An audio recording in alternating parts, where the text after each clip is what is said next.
Hey guys, maayong gabi. Well, andito ako ngayon sa Heartland, Iowa rest area dito sa I-35 o Interstate 35 dito sa Amerika.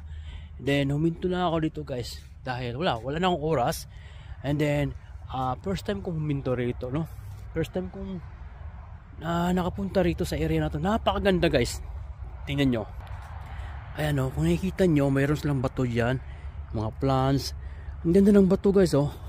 Dahil may flag, and then may mga yung mga babae, mga women na mga nag-ano ng kanilang yung dating war, sila ang nakipaglaban, tumulong, no, doon sa mga World War I, WW1 o World War I o WW2, and then ayun nga.